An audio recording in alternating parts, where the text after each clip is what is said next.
I'm going to propose a different voice for this session, and that is that we have similarities too. There are certainly differences, but I think that there's a big need to talk about our similarities in what we need and what we want in the world and how we work.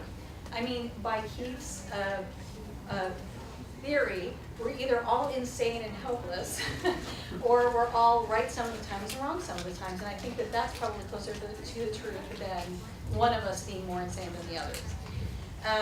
So what does this mean for what we're talking about today? That is, I think, the old adage, when you're on your deathbed and you look back on your life, what are the things that you think about that you regret, and what are the things that you're happy about? I think on our deathbed, we are less likely to say, gee, I wish I had spent more time at the office. On our deathbed, we would like to think that we had a healthy, happy relationship and or family. We had a participation and a contribution to our industry or career that was meaningful, and that we were, by and large, happy people, right? And so that is shared by all of us. So the question is when did that take a second seat to how hard you work and how you work and what you do for work? My theory, or what I'm proposing to you today, is to consider bringing more life into your work and think about that as a balance rather than putting more work into your life. I think that the reason why this applies so well to women in the workforce, what we're talking about today, is that we tend to ask for what we need. We tend to ask for the obvious. Women will say things like, I need time to volunteer at my child's school on Friday. Women will say things like, I need some more sleep. Women will say things like, I need to run 10 miles a week. You know, things like that. And though we may not always get it, we are more willing to ask for it. And I think that these are things that we should all be listening to, because we should all be asking for these kinds of, if you will, work-life balances. Excuse me. I know you're not, Toastmasters would kill me. So the future of the workplace, and this is a very important part of this equation that both of these speakers are going to bring up. The future of the workplace understands that the person who is the artist, the parent, male or female, the runner, the charity, nonprofit worker, these people are not less effective or less creative than people who only do a one-dimensional job from, say, 6 in the morning until 9 at night if you're one of those. People who are the most effective are a whole person, bringing a whole person to a job and to a perspective.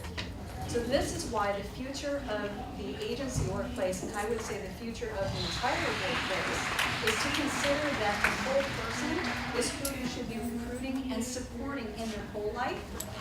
Because let's consider, where is your best inspiration coming from? Is it always within the confines of your office or staff meeting? Probably not, right? This is when you get inspired and become more creative and more effective in your work. So I will leave you with 3 tips before I introduce our 2 speakers. The 3 tips are, I think, guides to how you bring yourself to work and how you ask for work from the people that work for you. So realize what the whole you brings, right? Realize that a whole person brings success to a job. That I think is number 1 and probably one of the most important things to think about when you're hiring and as you're working and what you ask for in your work style. Secondly, take note when your inspiration happens. I mean, it could be washing the dishes. It could also be in your office. But note that it happens in other ways besides the traditional 9-to-5 work structure, if you will. And then finally, and this is kind of a little pet peeve of mine, having been independently employed for most of my career, I don't want to ever hear anybody say that they want to be a consultant or a freelancer because they want a more flexible work style. Flexibility is not what your big goal is. That makes it sound like you're trying to get work over as fast as possible so that you can pursue your real life. That makes you not only less effective as a person in the workforce, but also makes you unhappy because you have to do this thing that you get over before you do the real thing that you love. But it also makes you less desirable to employers because we can't go out to the world and say, women want a more flexible work style because we're women and we're mothers and we can't say that. We want a work style that takes advantage of all of our person and all of our creativity and lets us grow in every way, including our jobs. So as you go out there, think of these 3 things. Realize what the whole you brings. Remember where your inspiration comes from and chase that. And please don't ask for a flexible work style. You are looking for a whole life experience to bring to everything you do, including your job. So that's my little soapbox. I will turn this over to 2 great speakers, Will Burns and Sally Thornton. I'm going to start with Sally. Oh, see, I didn't advance the thing. Hold on. Okay. Sally Thornton is the founder of Forshay. She is in the industry of finding, recruiting, and placing excellent talent in this industry. And what's also excited about Sally is she's actually writing a book about how to find, use, manage, and utilize outsourced talent and why that just makes really good sense. So I'm going to start by handing this over to Sally, and please help me welcome her. Thank you.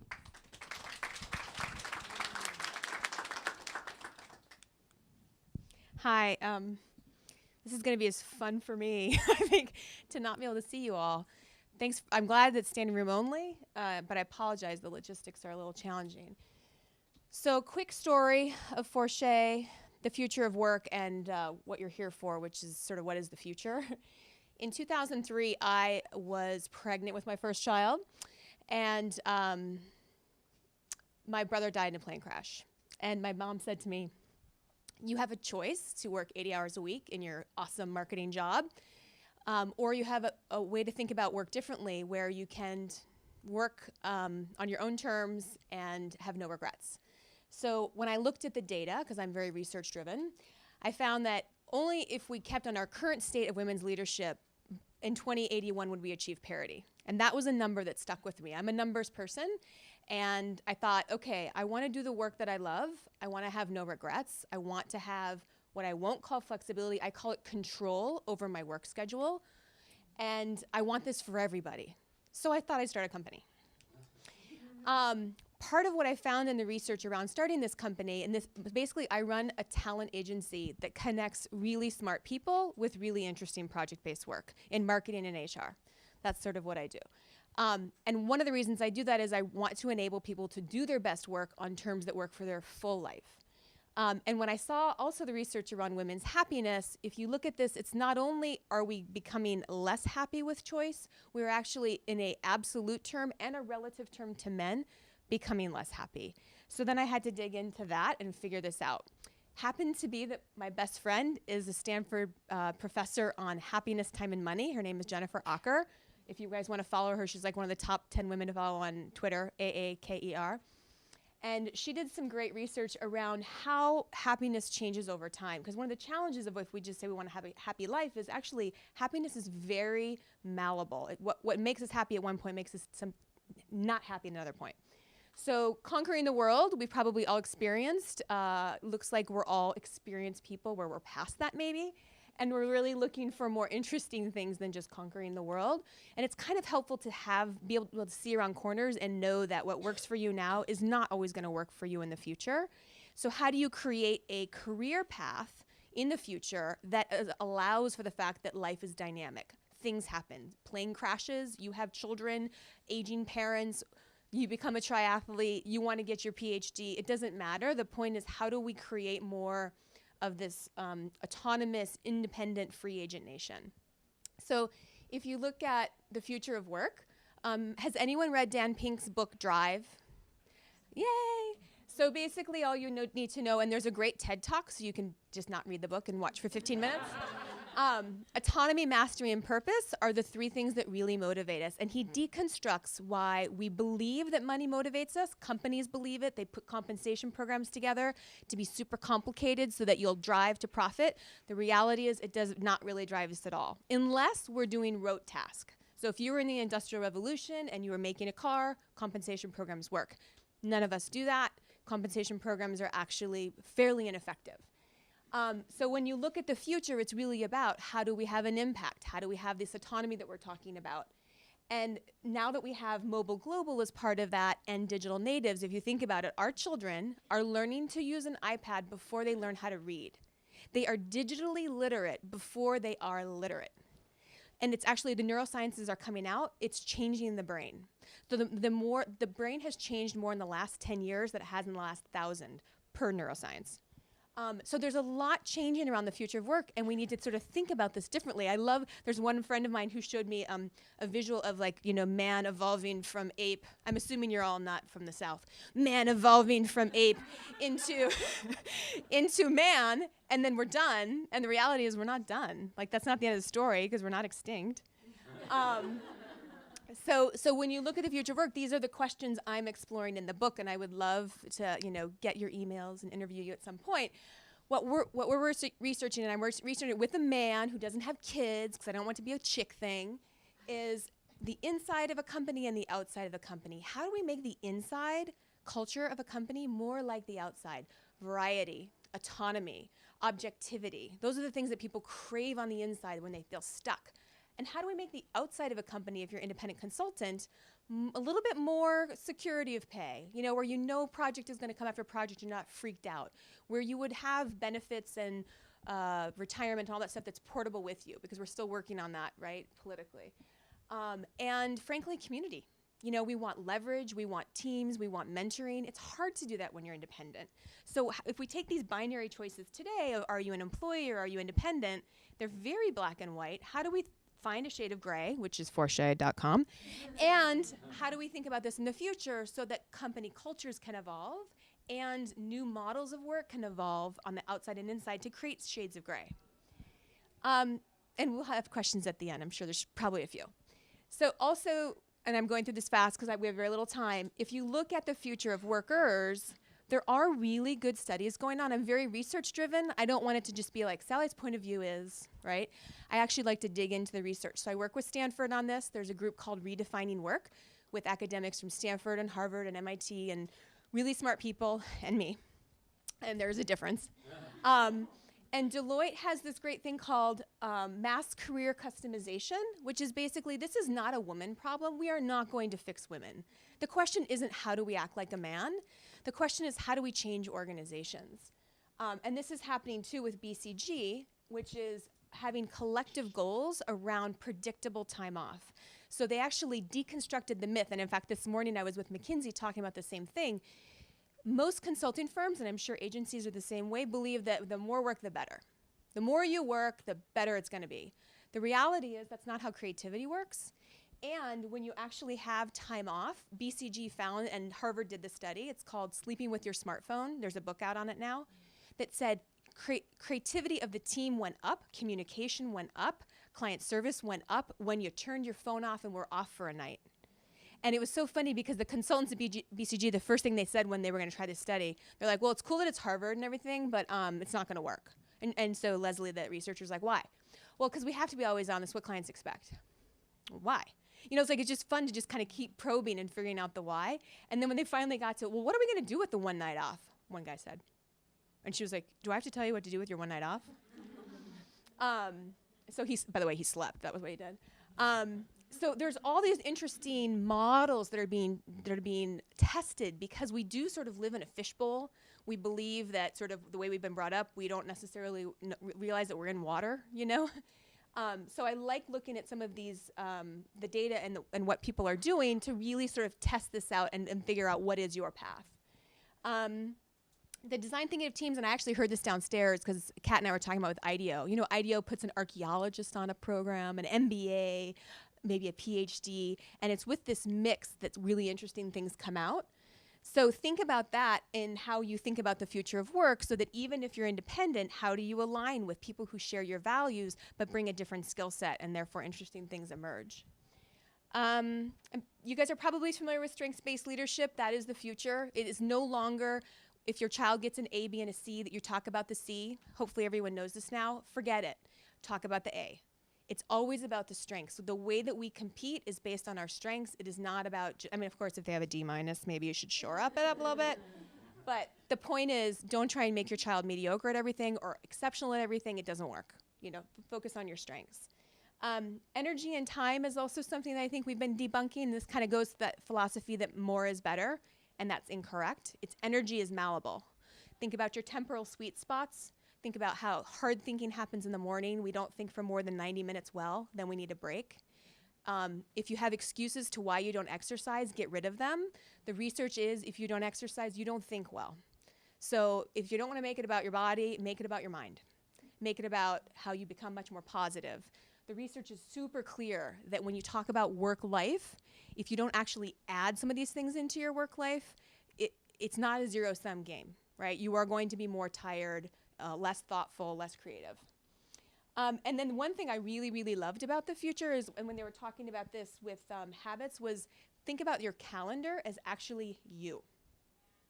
So if you think about it and you say, I really care about the community, and then you look at your calendar over a month and go, done nothing for the community, right? It really begs the question, like, what do you really care about? It's where you spend your time.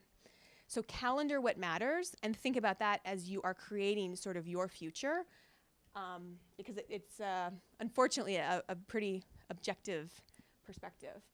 Last thing is, this is my favorite because this is a way for us to realize that we're not so smart as we think we are. So a judge decides when you get parole or when you don't get parole. This was a study done by researchers. And basically what happens is, it's called decision fatigue. When we are rested, we've done our exercise, we're feeling well, we have open ideas, we take risk, right? We're creative. When we haven't eaten, decision fatigue means we don't take any risks. We're not very thoughtful, we're not very creative. And so it's little things like this where I always want to be like, I'll speak after lunch, I'll speak in the morning.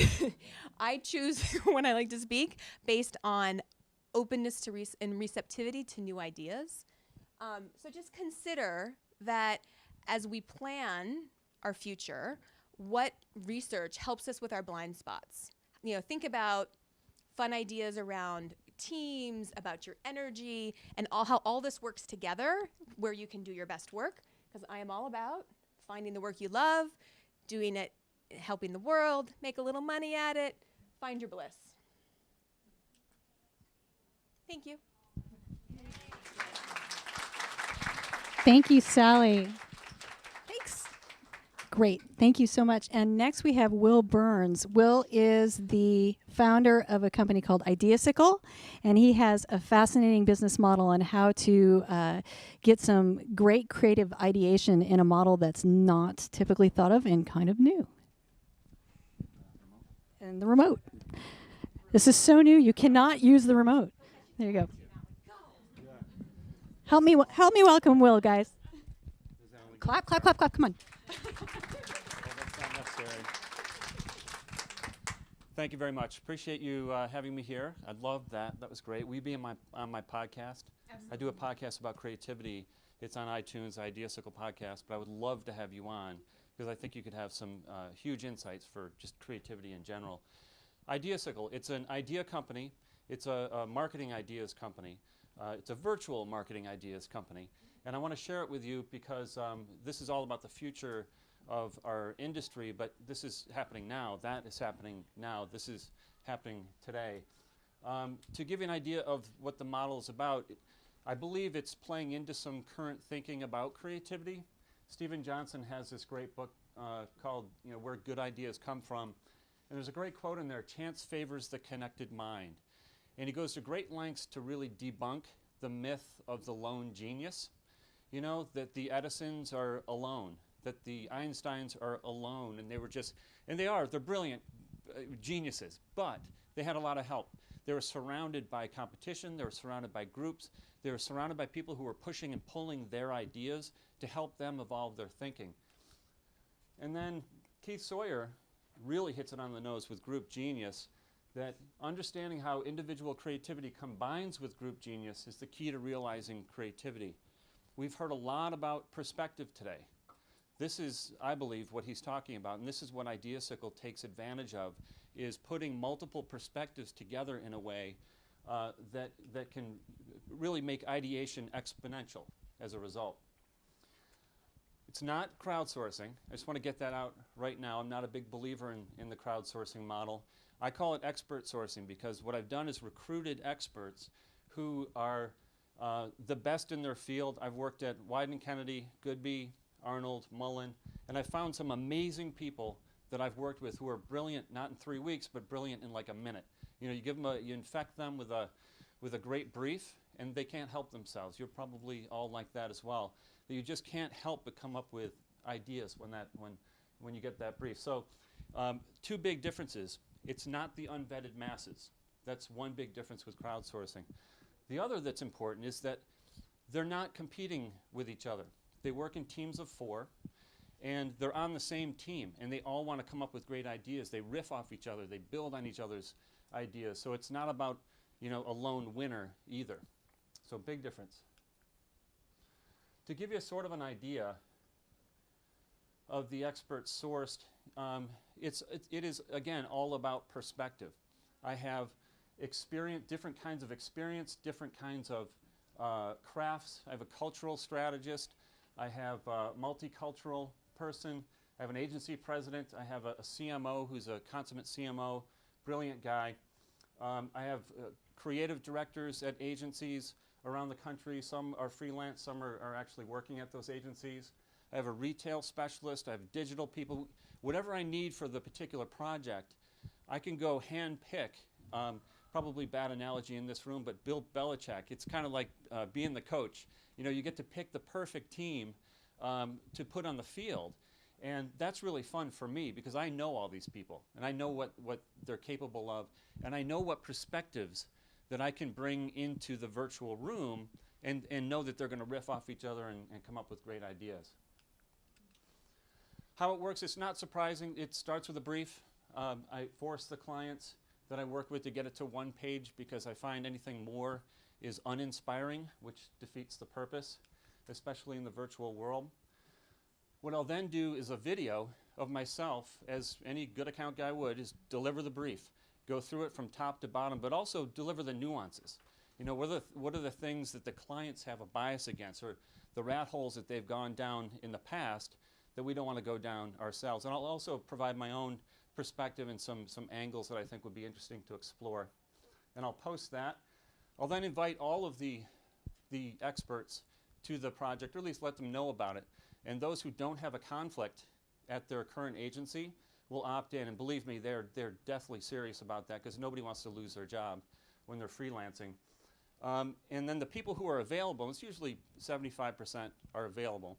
And I'll then do the Belichickian thing and pick the perfect set of 4. And through a series of, this whole thing is an experiment. It's still an experiment. It's still evolving. It's 2 years old. But what I found out is 4 is perfect. I had 8, 10 sometimes, and there was an intimidation factor with that because they all know who each other are. They're relatively famous people in our circles. You've probably heard of most of them.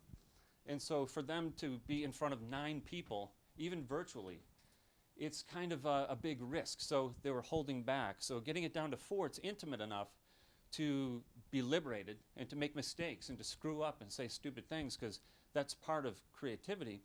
But it's big enough to get 4 perspectives that are totally different, working on this particular project. Quick list of clients. It ranges from publishing, Warner Music. We do a ton of work with agencies, though. This whole summer has been agency work. And the way we're used is essentially as a pitch tool. You know, you get the big idea, and you got to blow it out. But you got a meeting on Tuesday, and it's Thursday. And we'll work all weekend. We'll get you a bunch of ideas. We'll do it white labeled. We don't care. We're not out for the credit. We just want to help the agency or the client have the best ideas possible. Now this is where it gets it. So that's the model. What I want to talk about now is sort of the surprising, at least to me, virtues of virtual ideation. Number 1, it removes boundaries. One of my experts that I call Gravity, because I don't use any real names, is I think we relish the discussion and ideation with 0 inhibitions because most of us don't see each other face to face. and so have no worries about boundaries. So that's very liberating. And that's good for creativity. If you think about a typical live brainstorm, a lot of things can sort of get in the way of, I mean, you may have strong opinions about brainstorms in general, but think about some of the things that can get in the way. Rank. You got to think about if you're in there with your boss, then you might inhibit your creativity, or vice versa.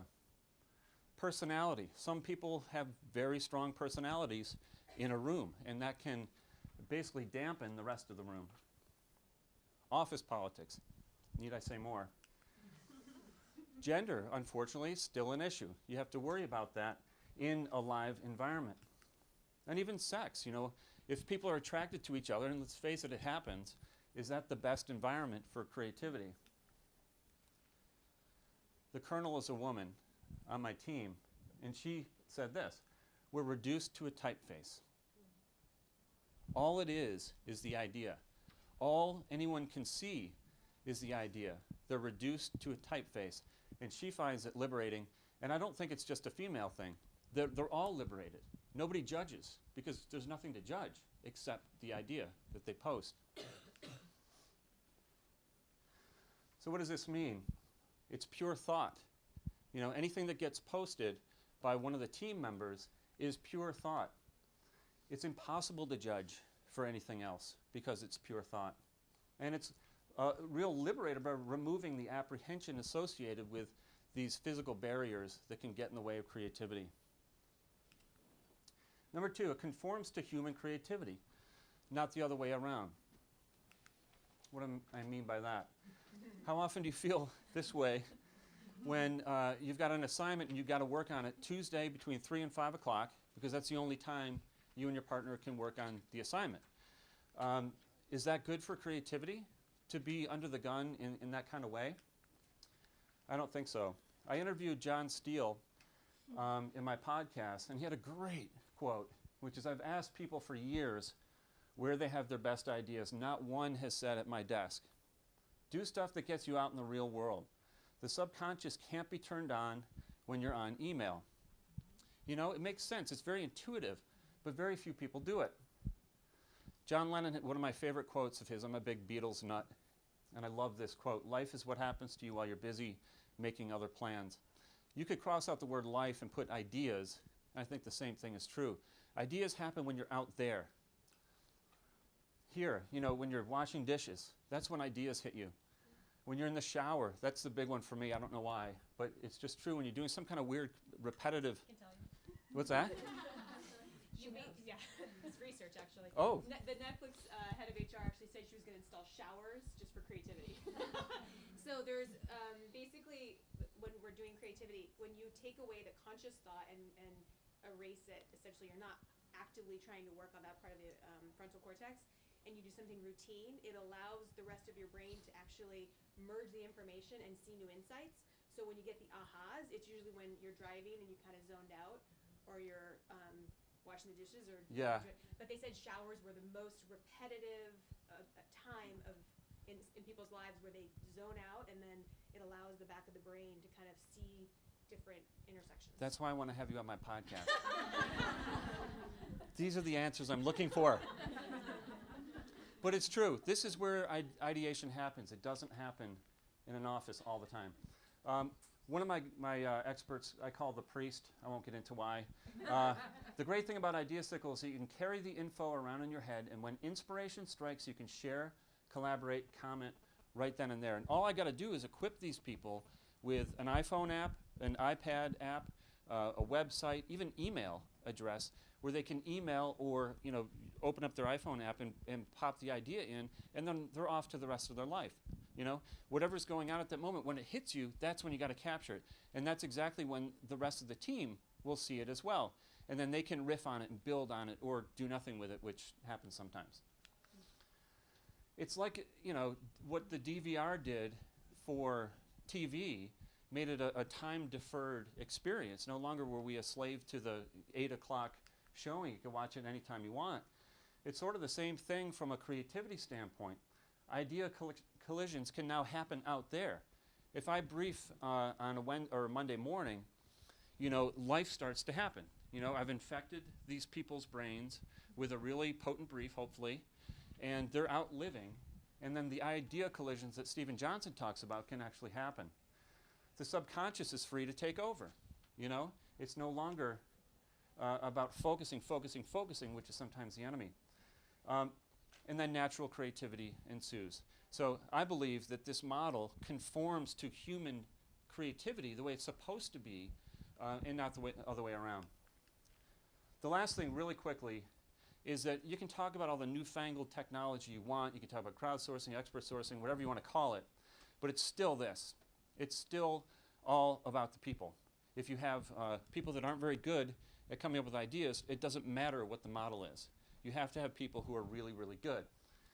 I want to tell you a quick story that maybe you've heard, maybe you haven't. I'm not even sure if it's true, but I don't care because it's a great story.